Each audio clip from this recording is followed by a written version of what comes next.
ਪੈਂਦੇ ਸਾਲੇ ਉਹਨੂੰ ਡੰਗ ਮਾਰਦੇ ਆ, ਬੁੱਕਲਾਂ 'ਚ ਖੇਡਦੇ ਆ ਸੱਪਾਂ ਦੀਆਂ ਨੀਤੀਆਂ। ਇੱਕ ਸੀਗਾ ਟਾਈਮ ਲੋਕ ਤਾਨੇ ਸੀਗੇ ਕੱਸਦੇ ਆ, ਮਿਡਲ ਕਲਾਸ ਬੰਦਾ ਮੈਨੂੰ ਸੀਗੇ ਦੱਸਦੇ ਆ। ਪੈਸੇ ਨਾਲ ਜੱਜ ਕਰਦੇ ਸੀਗੇ ਔਕਾਤਾਂ ਨੂੰ, ਸ਼ਕਲੋਂ ਨਹੀਂ ਸੋਹਣਾ ਬਾਈ ਆਖ ਕੇ ਸੀ ਹੱਸਦੇ।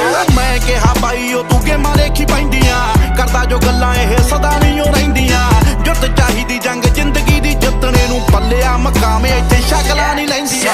ਉਹੀ ਹੋਈ ਗੱਲ ਰੀਤ ਦੁਨੀਆ ਦੀ ਚੇਂਜ ਹੋਈ, ਪੱਲੇ ਸੀਗਾ ਸਾਈਕਲ ਤੇ ਸਾਈਕਲ ਤੋਂ ਰੇਂਜ ਹੋਈ। ਮਾਰਦੀ ਐ ਗੱਲਾਂ ਸਾਲੀ ਦੁਨੀਆ ਤਾਂ ਵਿਹਲੀ ਐ, ਹੁਣ ਦੇਖ ਜੀਟੀ ਰੋਡ ਉੱਤੇ ਕਿੱਲੇ 'ਚ ਹਵੇਲੀ ਐ। ਦੇਖ ਮਾੜਾ ਟਾਈਮ ਤੇਰਾ ਦਿਲ ਕਾਹਤੋਂ ਕੱਟਦਾ, ਟਾਈਮ ਨਹੀਂ ਉਹ ਦੌੜਿਆ ਆ ਮੂਸੇ ਵਾਲੇ ਜੱਟ ਦਾ। ਜਦੋਂ ਆਈ ਵਾਰੀ ਤੇਰੀ ਆਪੀ ਅੱਗੇ ਜਾਵੇਂਗਾ, ਜਿਹਨੂੰ ਕਰੇ ਰੱਬ ਅੱਗੇ ਉਹ ਪਿੱਛੇ ਕਦੋਂ ਹਟਦਾ। ਬਦਲਾਂਗੇ ਦੌਰ ਉਹ ਤੂੰ ਗੱਲ ਕਿਹੜੀ ਕਹੀ ਐ, ਦੇਖਿਆ ਅੱਜ ਗੱਭਰੂ ਨੇ ਧੂੜ ਕੱਢੀ ਪਈ ਐ। ਦੁਨੀਆ ਨੂੰ ਉਂਝ ਤਾਂ ਮੈਂ ਕੱਲਾ ਹੀ ਦਵਾਲਦੀ, ਕਿਸਮਤ ਤੋਂ ਹੋ